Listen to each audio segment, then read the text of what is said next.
Good morning, guys. Happy Monday. How's everybody doing today?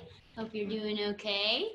We have a very special guest today. We have Marisol Flores talking about the Mesoamerican Reef today. She's coming to all the way from talking to us today. Where are you coming from today, Marisol? Playa del Carmen, Quintana Yes, Roo. Playa del Carmen. All right, awesome. So she's been all over the world working in Galapagos, working with blue whales, and she's been studying the Mesoamerican Reef for about the past 10 years, diving since 1999. So she has a lot to tell us. But before we get started today, we have we have a big week coming up this week. This time tomorrow, we have Marta Palacios talking to us about her research with the mobula rays in the Sea of Cortez. So Marta is actually the researcher who joins us on our expeditions every year when the mobula rays aggregate off the coast of Baja California Sur. So this is going to be a really awesome talk. So this time tomorrow, join us on Ocean Stories with Marta. Then on Thursday, the 21st, we have Martin, the director and co-founder of the Coral Guardian, a nonprofit dedicated to coral restoration and empowering coastal communities. Later the same day, you can learn how you can better coexist within the ocean ecosystem with our Intro to Freediving course. So you can check that out on our website. Then on Friday, we have a very special guest, Jack Fishman, with the Project Aware Community Conservation Officer. And he's going to be talking about how Project Aware is protecting our oceans by uniting this enormous dive community. And he's going to be talking about how you can get involved in marine conservation as well. Then this weekend, you can expand your knowledge and earn some certifications as well with our Project Aware courses. On Saturday, we have a very special whale shark conservation course. And then on Sunday, we have a coral reef conservation course to follow up on all the coral talks we have this week. But for today, let's hear from Marisol about our own front yard, the Mesoamerican Reef. How are you today, Marisol? Good. Thank you for inviting me, Ellen. Awesome. Thank you so much for coming. I'm super excited to hear from your talk today. So we'll let you get started. So whenever you're ready, you can share your screen. I'm going to stop sharing mine now. All right. Go. Can you Perfect. see it? Yeah, it looks awesome. Okay, perfect. Perfect. Well, thank you for inviting me. I'm the communications consultant for the Healthy Reefs for Healthy People initiative. I'm based in Playa del Carmen in Quintana Roo. And I have been working for this initiative for 10 years now. So today I'm going to talk about the Mesoamerican Reef, which happens to be our front yard, and how we do the monitoring to get to know the health of the reef. So I'm going to start with a map so you know where we are. This is Mexico's map in case you are connected from other country. So I am transporting you from the Baja Peninsula, where Dive Ninja Expeditions is based, to the Yucatan Peninsula. And the Yucatan Peninsula is shared by 3 different states, which are Campeche, Yucatan, and Quintana Roo. And I am based here in Quintana Roo in Playa del Carmen, and we work all along the coast of this state. So the Healthy Reefs initiative works in the whole Mesoamerican Reef, which is Mexico, Quintana Roo, Belize, Guatemala, and the Bay Islands of Honduras. So what we do is that we generate and analyze ecological data to evaluate changes in the Mesoamerican Reef. We also promote and disseminate management indicators for management and decision makers. And we also serve as a means of interaction and storage of information that is useful for the managers, for the NGOs, for private sector scientists, and the general public too. So the Mesoamerican Reef comprises 1,000 kilometers, and it's the second largest reef of the world after Australia. So I'm going to give a quick introduction on what is a coral reef, because Ellen already gave a webinar that if you didn't see it, you can watch it in their webpage because it's really good and with a lot of details. So really quick, the coral reefs are the more diverse ecosystems. They hold 25 to 33% of all the marine life. And the corals are made of these tiny animals that are named polyps. The tentacles that you see in the upper picture serve to catch nutrients from the water. And also inside of the polyps, microalgae named zooxanthellae is living, and that gives the color to the coral, and also it gives more food. So if you zoom in to a coral, this is kind of what you can see depending on the species, but they look like tiny little flowers. And a coral can grow between 0.3 centimeters to 10 centimeters per year, depending on the species. So why are reefs important? Well, first of all, as I told you, those are the more diverse ecosystems in the ocean. It's also a source of employment. A lot of touristic activities happen here because of the reefs, even in an indirect or direct manner. It's also a source of white sand, a source of food. A lot of commercial species come from the reef. Also a source of medicines. There is a lot of research going on with some substances that come from the reef that help us develop our own medicines. Coastal protection, the picture you are seeing here is an elkhorn coral, Acropora palmata. So the corals help to reduce the force of the storms and the hurricanes when they are going to hit our coastal zone. So they absorb the majority of the energy. It also has recreative and cultural value, especially here in Playa del Carmen. There is a big industry of bull shark diving.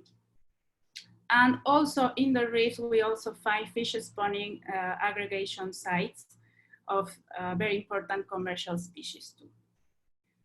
So in the Mesoamerican Reef, we find more than 500 fish species and more than 65 coral species. And more than 2 million people are depending on this ecosystem for their livelihoods. The value of the coral reef, the Mesoamerican reef, is estimated in $172 billion per year. And here in Quintana Roo, the tourism employs more than 35% of the population. And this single state is generating a GDP of more than $12,000, from which basically almost all of it, 88%, comes from the tourism sector. So the tourism industry is a very big deal here in our area, and basically it depends on the Mesoamerican Reef. So the Healthy Reefs Initiative, we started with this question. In 2004, it was formed. We started with the question, is the Mesoamerican Reef healthy? And also we wanted to know if we are doing all that we can to help the reef. So what we do is that we create these report cards. The first one was done in 2008. So every 2 years we do these report cards that have a lot of data on how the reef is going, and also recommendations of what can we do, not only as citizens, but as scientists or private sector, NGOs, government, to improve the health of the reef. And the most recent one was published in February of this year, 2020. And you can find all these publications online in our webpage, which is healthyreefs.org. And all the information is public and free. Also, you can play with our data. So what we do to create these report cards, this is the fun part of the work, and the part that we are missing right now that we are on quarantine. We go to the field and we go diving. So first of all, what we do is a training on this methodology that it's called AGRA, Atlantic and Gulf Rapid Reef Assessment. Sometimes it's not very rapid at all. So first of all, we do a training, we invite our partners. We are collaborating with more than 72 organizations in the 4 Mesoamerican countries. Here in Mexico, we have around 18 partners. And we also invite some freelancers that want to collaborate with us during our monitoring season. So we give this training, and then we go to the ocean. So as you can see, we bring not only our regular scuba diving gear, but we bring quadrats, PVC tubes, slates, so many things that we look like a Christmas tree with all of these things clipped in our VCDs before we go into the water. So we usually have a team of 6 people. 3 go and do the fish part, and other 3 do the benthic and the coral part. So the ones in charge of monitoring the corals and the benthic substrate, they use these LED cords that you see there that they have metal, so they stay on top of the coral. And each transect measures 10 meters, and they do 6 different transects, and they take data of the coral, if it's alive or not, if it has diseases, if they find some invertebrates like sea urchins, lobsters, or others. And the fish people then does the other part. They swim a lot. They don't stay like the coral people in one place. They swim 30 meters. Each transect is 30 meters, and they do 10 different transects. So in the upper picture, you can see how we take the data with the slates. We count more than 100 species in the AGRA methodology. And we also count the size of the fishes and how many of them we see, which species. So then we can calculate the biomass. And in the lower picture, you will see another diver that is doing the rugosity. That means to see how tall the corals are, if we have a flat place, or if there is rugosity with some branched corals. And that can tell us a little bit more about the environment where we find these coral reefs. So with that data, then we generate these 4 indicators that will help us establish the condition of the reef. So we can have the coral cover, that is the portion of corals that are alive, shiny with color. The macroalgae cover, that it's taking over the corals. And the herbivorous fish, which mainly is composed of 2 different families, the parrot fishes, that one that you see there, very colorful, and the surgeon fishes, the blue one. And then the commercial fish, which are composed of the groupers, the one in the lower picture, and the snappers, the other one. So the ones that you see in green are the ones that we expect to be in high quantities in order to have a healthy reef. And the one that you see in red or orange is the one that we expect to be in low quantities because it's competing with the corals. So with that data, I'm not going to go into detail, but we can generate this table. So we can classify the reefs between a critical, poor, fair, good, or very good condition. And it's very easy to understand because it has like these stoplight colors. So then when we have a map, this is the one from 2020, we can easily see that most of the reefs are in a regular, poor, or critical condition. And here in Mexico, the area that has a better condition is Cozumel. That's like our crown, like our jewel of the sea. So the idea with these maps is that we can see easily with colors what we see underwater, because if you see the upper photo, that's a healthy reef with coral colors, with a lot of fishes. And the lower picture is a reef that has transformed to macroalgae, basically. So there is no color, it's gray and brown. So what we see underwater, we can put it into colors in a graphic. So what we do inside the NGO, there are so many different things that we do, but I chose these ones because they are the most recent ones. We are trying to protect herbivorous species. For the parrot fishes, I don't know if you know this, but when the parrot fishes are eating the macroalgae, they also take a little bit of coral.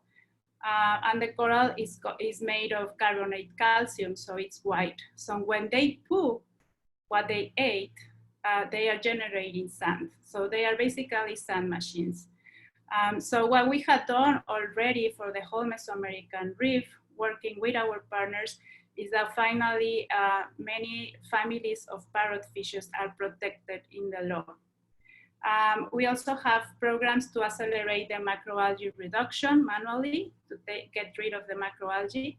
And we have two different pilot projects, sea urchin, which is called diadema, and king crab, and these two also eat microalgae, and they are very selective. So we are trying to see if this works, enhancing and having more of these species in the ocean. But most importantly, what can we do from home? Because these are things that we do in the NGO, the scientists, etc. But there are so many things that we can do as citizens from our home to improve the health of the reef. So the first one, maybe the most important one for me, is to check if our houses are connected to the sewage. In many places, they are not connected, and also the water treatment plants doesn't have high standards of treating the water. Especially here where we live, we have a karstic system. That means that the land that is below our feet is like a Gruyere cheese. It's very porous, it's made of limestone. So all the rivers that you could see in other parts of the country, we have them here, but it's underground rivers, so we don't basically see them.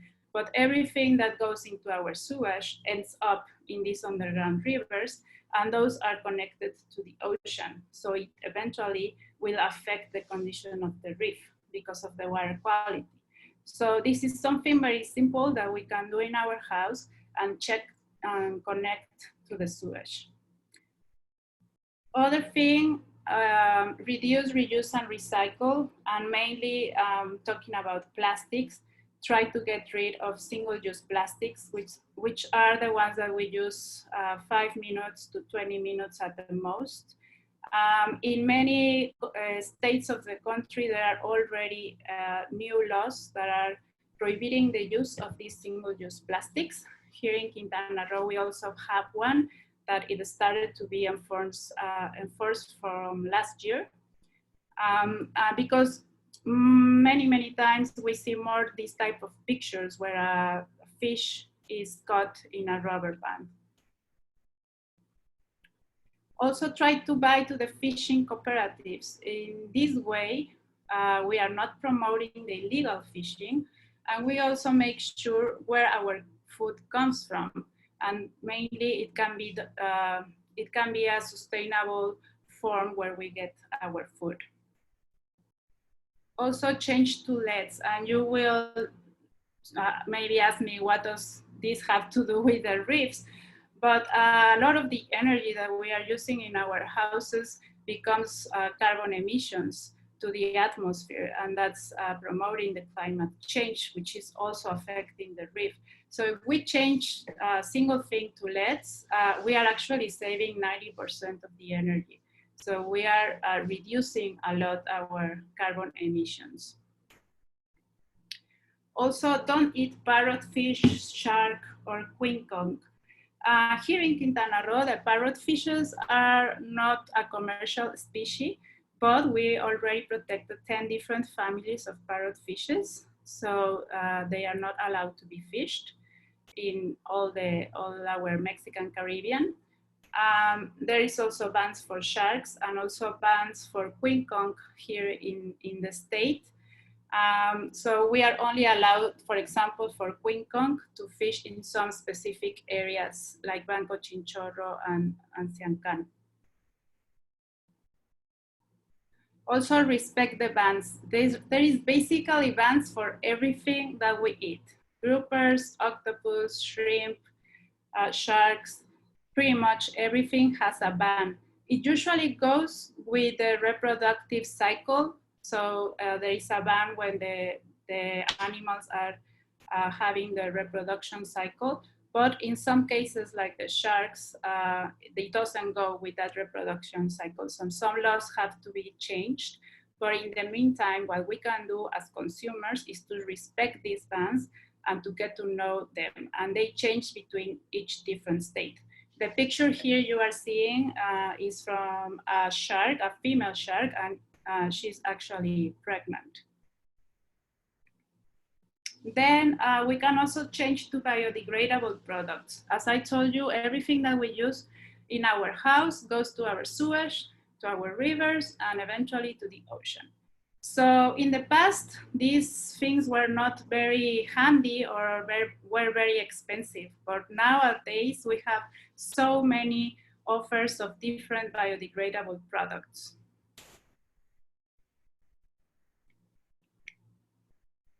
Another very important one, no touching, no feeding, and no extraction of all the marine life that you are seeing under our beautiful underwater world. This is a picture of someone touching a sea turtle. This is something very common in an area called Akumal, where I live in Quintana Roo. And a lot of enforcement has been done in this area specifically, but imagine that you are in quarantine, staying at your home, and suddenly someone opens the door of your house and they enter and start touching everything in your house, and you are in full quarantine and they start touching you. It's exactly the same thing. We are entering the house of these animals. We are just visitors. We don't live there, and they were there before us. So it's just respecting the wildlife that we are seeing. There's also a lot of cases of extraction of starfish or queen conch to sell as decoration.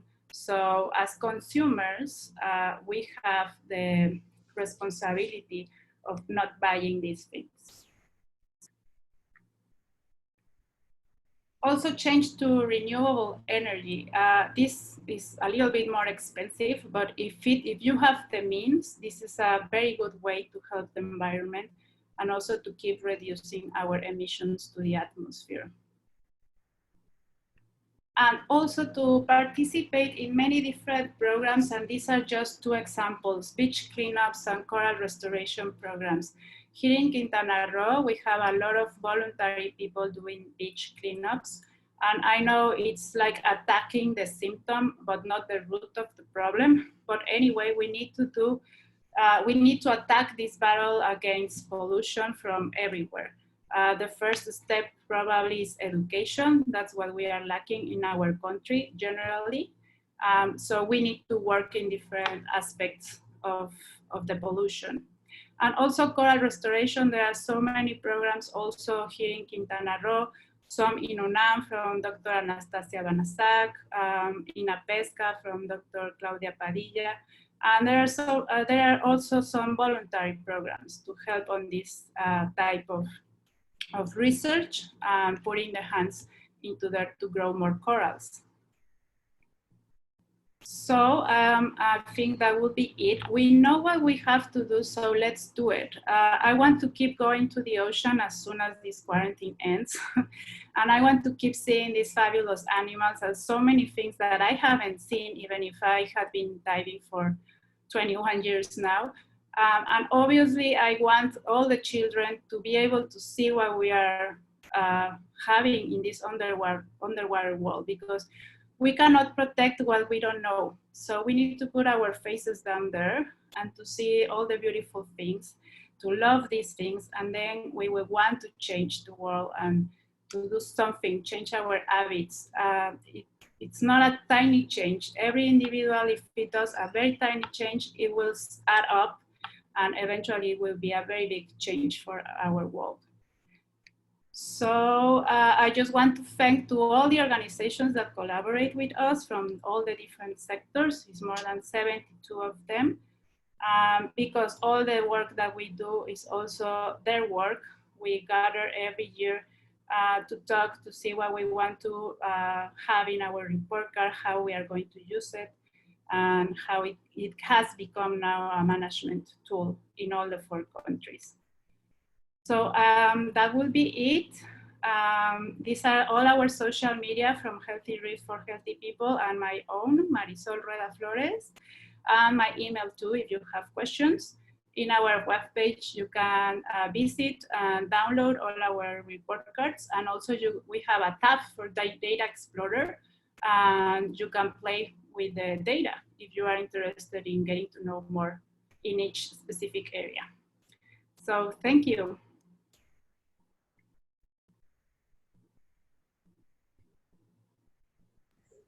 Sorry, I was muted. So I just want to thank you so much for that. It was really, really awesome, really informative. I love that you talked a lot about what other people can do. You break such a big, daunting problem into actionable steps that people feel like there's a lot of hope. There's a lot of things that we can actively do for the reef. I just want to invite everyone to if you have any questions for Marisol, you can put them in the Q&A box, and we're going to open up a Q&A session. So if you have any questions about her work or the talk today, or about the Mesoamerican Reef in general, or about coral reefs, feel free to pop those in the Q&A box, and we'll go through a few of those questions. So we have one already from Sue. Sue asks, I heard that parts of Cozumel were closed for diving to allow the reef to recover. I am curious about this, as you mentioned that the reef condition in Cozumel is very good. Yeah, well, it's very good because they have a lot of herbivorous fish, parrotfish, and big ones, because mainly we are seeing parrotfish in all the areas smaller than 20 centimeters. So that's not enough to be an effective grazer on the morphology. And the reason why they close for some months this area, some areas in Cozumel, I think they were only 5 areas, some very touristic ones, is because since 2018, in the summer, we got a new disease that it's called Stony coral tissue white tissue loss disease, or in Spanish, we say síndrome blanco or white syndrome. So what happens with this new disease is that the tissue of the coral goes away, and this happens very, very quick. So in a matter of 2 weeks, we can lose a whole colony of corals. So we have lost a lot of species. It attacks around 22 of the species that we know, and some of them very important ones like the pillar corals. So we started to see this also in Cozumel, and that's the reason why they decided to give a break to these reefs to see if they recover. This disease totally kills the corals. And also something very important that I want to point out is that the data of this 2020 report card was taken in 2018, just before the stony coral tissue loss disease started. So in this report card, we are not seeing that effect yet. We will see it in the next one next year. Okay. That'll be interesting to get the results from that report card. So it'll be around this time next year when you get those results? Well, I hope, because right now we are not allowed to go to the ocean to do our monitoring. So we don't know yet if we will be able to do monitoring this year. But if that happens, yes, we will have a next report card soon. Right. And we will see it next year. Okay, yeah, that'll be interesting. I know that they had a lot of issues with the disease on the Florida reefs. So they had a lot of. It started in 2014, and it went like 400 kilometers. Yeah. Here in Mexico, it went pretty much very fast, and actually it already got to Belize. So yeah, it's something that we don't know yet how to attack. There are so many things that we are doing underwater to start trying to stop it, but not all of them work. Okay, cool. Well, not cool, but really, really interesting, good information. Okay, so Jose asked, thanks Marisol for your presentation. The Quintana Roo has a large number of resorts on the shore. In general, how are their wastewater treatment practices? Well, yeah, there are so many hotels. Right now, I am so happy that they are closed because, yeah, they are reducing all this wastewater that it's getting into our underground rivers and then to the ocean. Most of the resorts or the hotels, they have their own water treatment plants. They follow the standards of the norm. We have a norm that regulates the quality of the water in a federal level. But here in Quintana Roo, as I told you, we have a very unique underground rivers, and this karstic system, so the law needs to be changed. So we have been working in the Healthy Reefs Initiative with many of our partners like Centinelas del Agua for almost more than 10 years to change this law. And the idea is to have higher standards for this region, for the Yucatan Peninsula, for the 3 states. So they comply with the actual law. But also a problem that we have not only in the coastal zone with the hotels is the urban area. Quintana Roo is one of the states that has the fastest growing population that you can imagine in Mexico. And all the water treatment plants are not improving at the same pace. So they are collapsing, and not all the water is treated in the municipalities. And also these water treatment plants, not all of them are very well established, and they comply with the standards that we actually have right now by law, but they are not enough.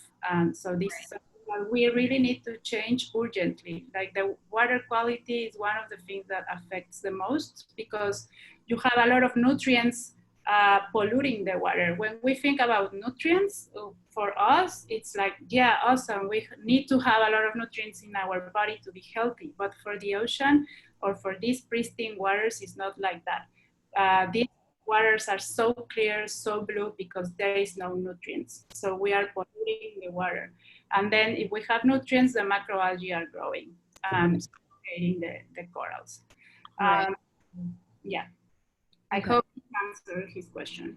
Yeah, no, definitely. I think that, I mean, so the development is over, you know, it's growing faster than the infrastructure can handle. So, I mean, but the hotels obviously have a lot of power there. They have a lot, they're bringing in a lot of money there. So, I mean, maybe that it's possible that the hotels can help with the infrastructure, because they have more than the government there.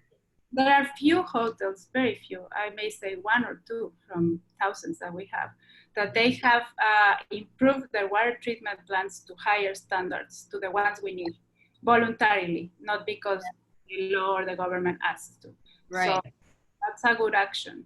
And I think Jose also asked about bleaching. Bleaching every year is becoming, we have a higher percentage of bleach corals. Let's see if we are allowed to go into the water this year to see how it's going. We also do a bleaching monitoring, and the data is also in our report cards. And the bleaching, the good thing is that if it's bleach, it's not dead. It means that the zooxanthellae went out of the coral. So what we see is the skeleton, which is white because it's made of carbonate calcium. And that happens when the temperature goes 1 or 2 degrees above the average. The zooxanthellae don't like that. They take their bags and they go out for a trip. But if the water cools down, then the zooxanthellae can come and the coral is alive. It's very different from the white syndrome or the stony coral tissue loss disease, that is actually dead. If it happens, it's dead. Right. Okay. Cool. So Christine asked a really good question. First of all, she says, thank you for your passion. And then she says, referring to the fish bands that you were talking about, the specific ones in their life cycles, she says, how and where do you find out about the certain bands on specific fish so that I may follow and be proactive to help?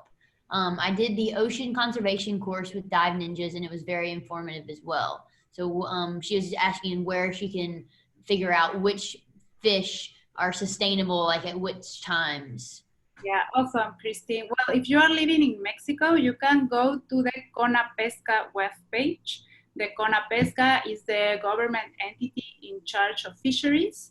So they have all the information there, and they have a PDF that you can download, and it's divided between states because the bands vary in the months in different states. And you can also visit the webpage of Alianza Canancay with K. I can write later the links. So in that webpage, you can also find information about the bands because they work with fish refugees here in Quintana Roo. It's an alliance of many different sectors. and the fishermen are part of this alliance actually.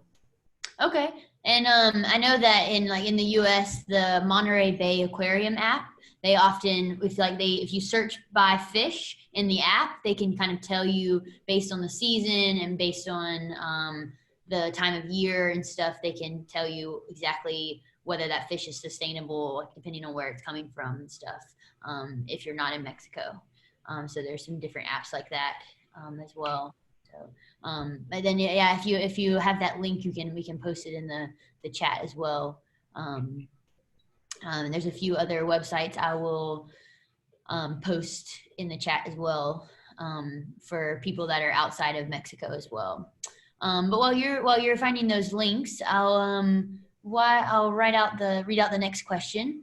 So Anonymous asks, I have heard about artificial reefs. Can you tell us more about the real benefits of these, or if they are not as good as some people say? Yeah, well, there are so many different techniques for artificial reefs. It's very difficult for most of them to be successful. It mainly depends on the materials they are using, the technique they are using to grow the corals.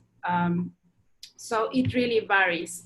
And also it depends where you have your artificial reef, because as I told you, if you have your artificial reef or any type of reef like coral restoration, if you put the small corals, the recruits, in a water that it's polluted, that it doesn't have the adequate water quality, it will just start to be full of macroalgae. So you also have to pick your area very carefully. And we need to attack the problems that we have in the coastline also, so our projects work in the ocean. Some projects that I know that they use electricity to attract animals and to have coral recruits is actually in Cozumel. The name of the project is Zoe, C-O-E. I will write it too. And it's led by Colleen Flanagan. And I think that one is working. And you can see in their webpage how the artificial reef is getting attracted. Well, it's attracting more fishes and more corals. Okay, so it really depends on the technique, the place you use, and if you are going to follow up, because there's a lot of things that you need to clean this area very often. Right. What was it called again? SOE? C. Let me write it here. C-O-E. C-O-E. By Colleen. Okay, perfect. Find that as well. All right, perfect. All right. Let's see. Do you know if the Mexican government has been working on improving sewage systems and water contamination? So we kind of addressed that question with Jose. I didn't know if you wanted to add on anything. You said about they're kind of building on it, but you said the population is growing a little bit faster than infrastructure can handle. Yeah. The government is aware about the problem because it's something that we have been saying for so many years. We were invited to go to the Mexican Senate in Mexico City, and this was one of the issues that I brought there. So the senators already know about this issue, and they are open to make changes, but they are so slow. As I told you, we have been working on this for 10 years, and many organizations, not only Healthy Reefs, and right now Centinelas del Agua and SEMDA, which has environmental lawyers, they are also helping us to change this law. It already went in there, and they are actually considering to include our cenotes, our sinkholes, our underground rivers as part of the law, because right now it's not recognized. So I will say that we are advancing slowly, but we are. And I am very hopeful that this will finally change, hopefully this year, and if not, maximum 2021. Cool, very cool. That's really good news. Of money will be needed to change the water treatment plants, but this is something that we need to do urgently. Right, right. But it's in a lot of the tourism's best interests. I mean, because in order, that's what draws tourism in that area is, so it's in a lot of the hotels and the businesses there's best interest to invest in this infrastructure. So Yeah, that's what we are trying to do. That they think it's because it will also help them for yeah, their definitely. So economy. definitely. All right. So Victoria asked, are some healthy reef team members monitoring in all the countries where the Mesoamerican Reef is? Well, it depends a lot of how much money do we have to travel between. I have to say that we are a small NGO working in 4 countries. We have 1 coordinator per country, me as the communications consultant, and our director, she's in Florida, Melanie McField. So we are only 5 people. Patricia Kramer from the AGRA methodology also helps us. Monitoring in each country is basically led by each coordinator, and we take hands-on of our partners in each country. But sometimes we as Healthy Reefs staff, we also go and train people in other countries, and sometimes we participate in the monitoring, but it's not the common thing because it's very expensive to travel around, and all our funds are for having more and more data and more area to cover. So basically we use our partners, we train them, and they help us voluntarily, and they commit to help us in our monitoring season in each country. But everyone is trained and with like high standards, and so we make sure that the data is good. Right. Okay. Awesome. So Christopher says, thanks, Marisol. Many countries in the region are facing similar challenges as far as pollutions.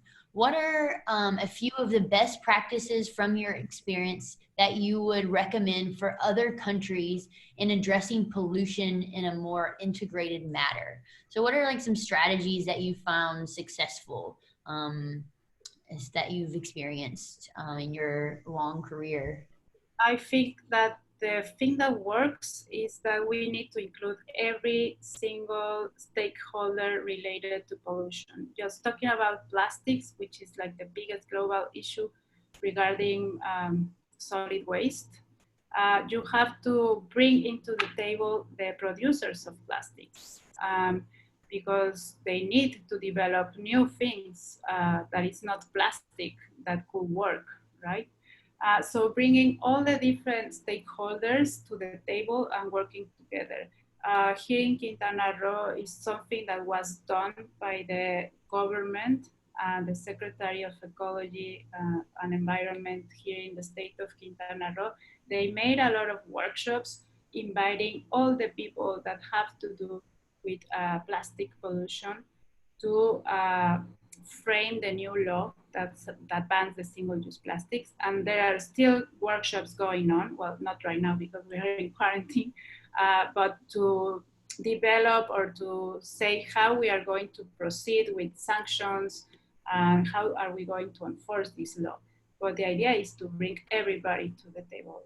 If we are just NGOs, well, we want something, but we need to negotiate. And it's also a lot of networking, getting to know the interests and the fears of each sector and taking them into account. Yeah.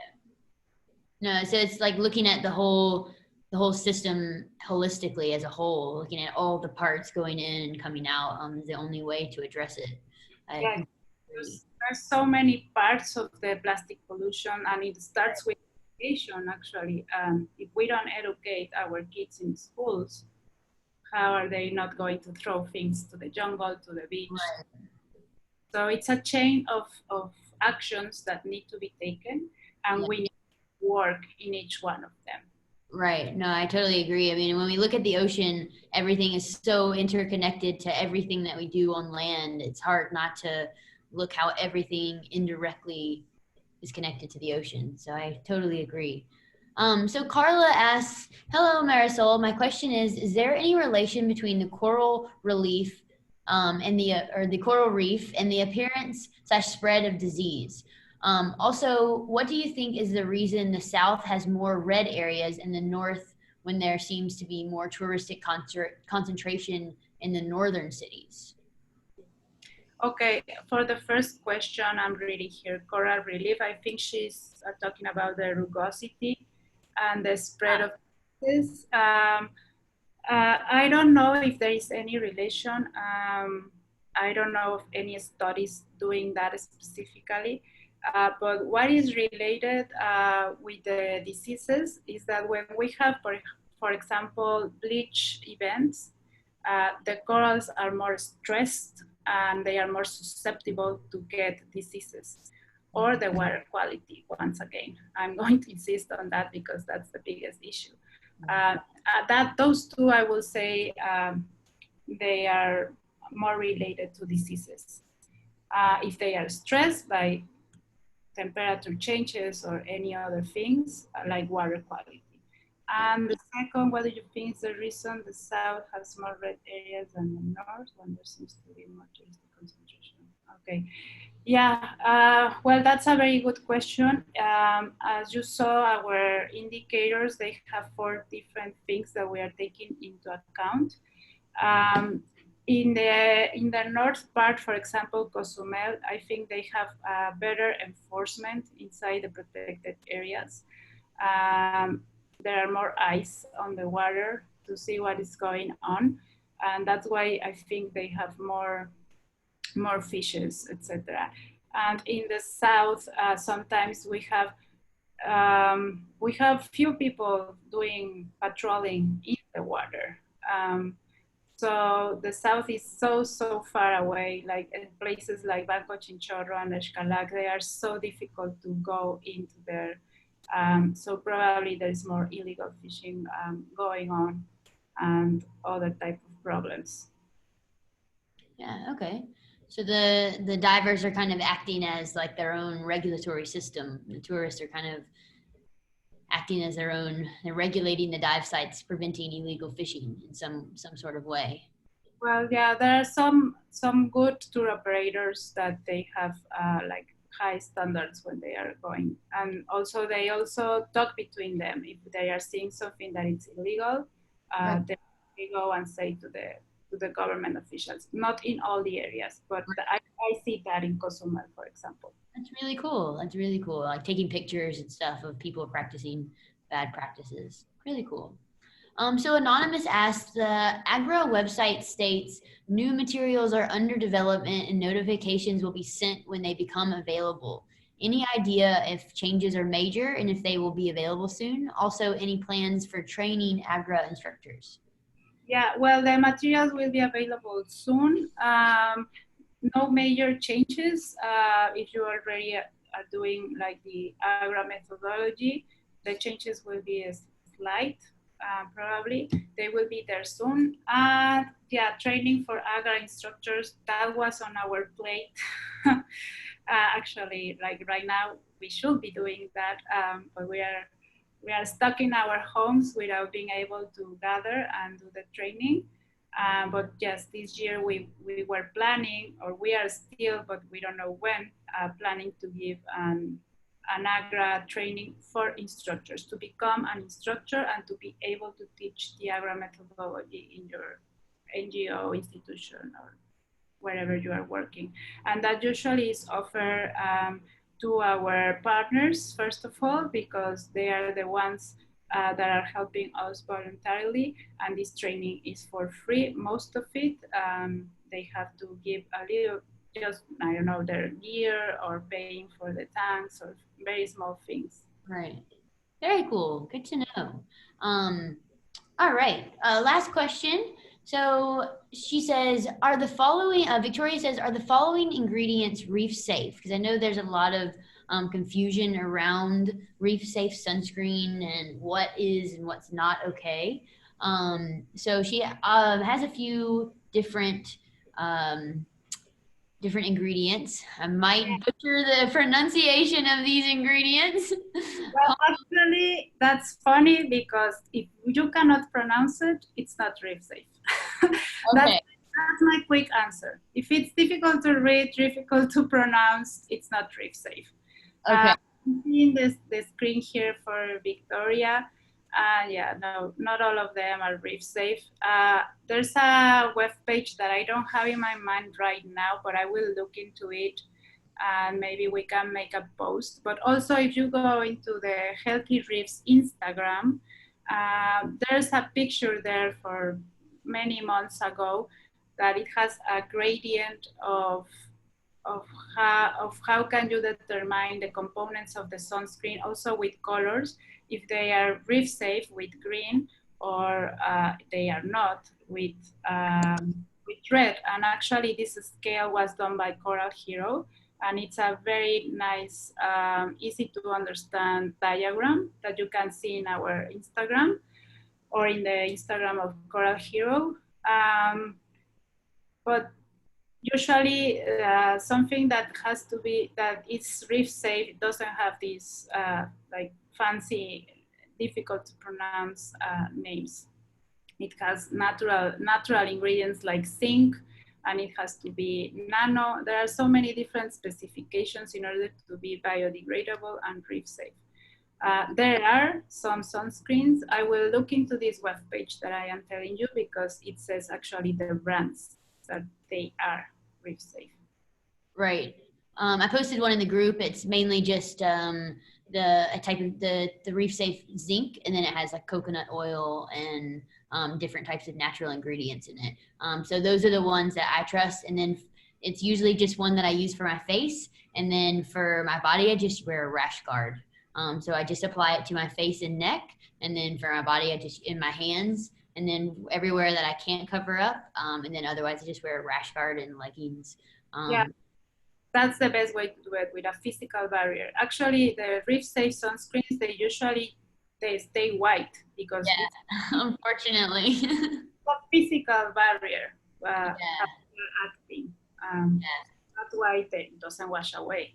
Right. So, the Yeah. one your face. Exactly. All right, guys. Well, thank you so much for coming today. Thank you, Marisol, for all this amazing information. Again, she has all of her information for connecting with healthy reefs for healthy people here on this page here. And we'll leave the chat open just a little bit longer. If you want to post any links in the chat, Marisol, you can after you finish sharing your screen. And so we'll put a few more links in there. And then otherwise, we'll see you guys tomorrow, the same time, for a chat with Marta.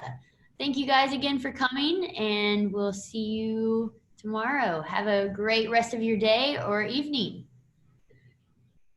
Thank you. Thank you.